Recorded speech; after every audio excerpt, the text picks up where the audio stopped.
Hello and welcome to this tutorial, and in this tutorial we'll be finally running our own Android application onto the emulator. But before we begin with the tutorial, or before we just go ahead and run the app on the emulator, the first thing which we need to remember is that we need to check some things before we directly jump into running the code onto the emulator. So the first thing which we need to verify is that if our Android SDK and JDK are present in the correct location. So you need to make sure that you have specified a proper path for the Android SDK and the Java JDK. So in order to check that, you simply go on File and click on Project Structure. So this window is going to pop up, which is going to display the locations of the Android SDK as well as the JDK. So as my Android SDK is present in the following location, so I make sure that your path is also the same. The thing is that you need to specify the location of the SDK where the SDK is actually present.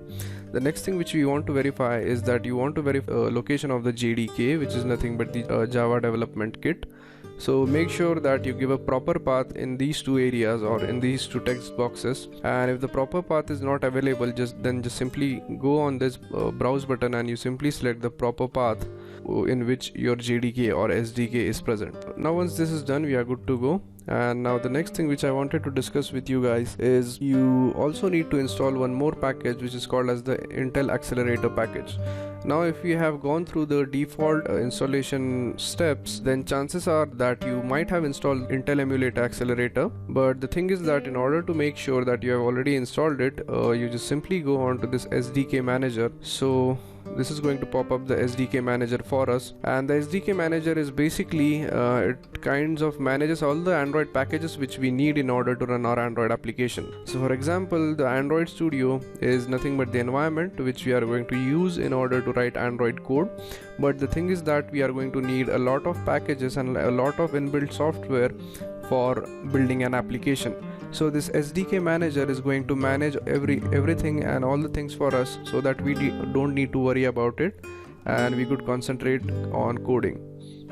So now once this is opened up, you simply go on this SDK tools, and as you could see, it is going to display us a lot of packages which are installed and which are not installed. Now we don't need to install all of these, and that is because your IDE is going to be flooded with packages, and the thing is that we are only going to install the one which we require.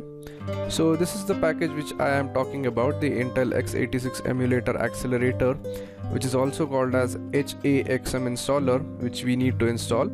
Now if this is checked in your SDK tools, then that means that you have successfully installed it.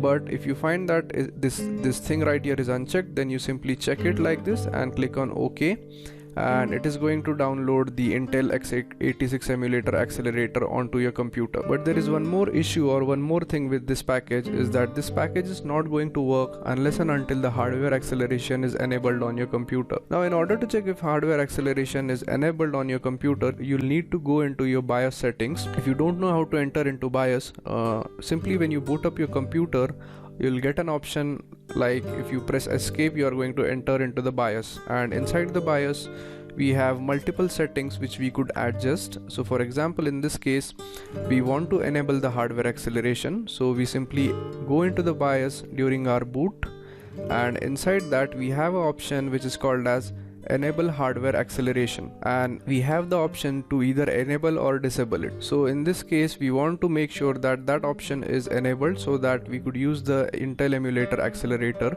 into our Android Studio application. Now it is not a compulsion to install this package, but the thing is that if you don't have this package installed, then your emulator is going to run a bit slow.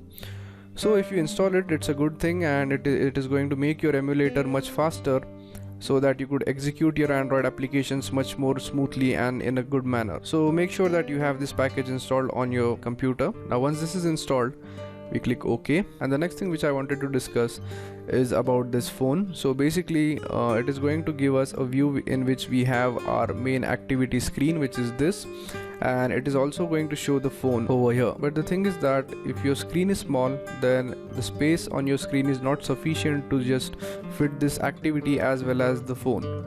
So if you wanted to get rid of this phone, you simply click on this settings button and just uncheck this option which says include device frames. Now when you click it, it is going to remove the phone and you'll be only left with the screen. So this is our main screen where we have the hello world already written for us, and we have a message button right over here. So this is basically our application, and when we set up our own project, this is automatically going to get set up by the Android Studio IDE, and we don't need to write anything. So for the sake of this tutorial, what we are going to do is we are going to simply run this, and if we are able to run this, that means we have successfully installed all the required packages. And if we get an error while running this application onto the emulator, that means we have left something in the installation process. So now let's go ahead and just simply run our application. Now in order to run our application, you need to go into the Android AVD manager. So if you see a button right here, this is nothing but your AVD manager, which stands for Android Virtual Device Manager, and it is going to manage the virtual devices for us. Now if you click on it, you could see there are two devices. The main device is the Nexus 5, and I've created a copy of Nexus 5 as a clone of this, and that is because I wanted to keep this as original, and I just wanted to make sure that I don't mess up the settings within this. So I've created a copy of this, and we are going to run our applications on this. So now if you want to run your application, you could see there is a button which looks like a play button. You simply go on it and click on it, and it is going to ask you on which device you need to run. Now in this case, we are going to run it on the copy of Nexus 5. So I simply select this option, then I click OK, and our emulator is going to start in the background. Now if you're starting it for a very first time, then chances are it is going to take a lot of time for the emulator to load up, and that is because the emulator is going to emulate just running a brand new phone. So it is going to emulate each and every hardware part within your phone. So for that purpose, it requires a little bit of time. So if you're running it for the first time, don't worry, it is going to take a while.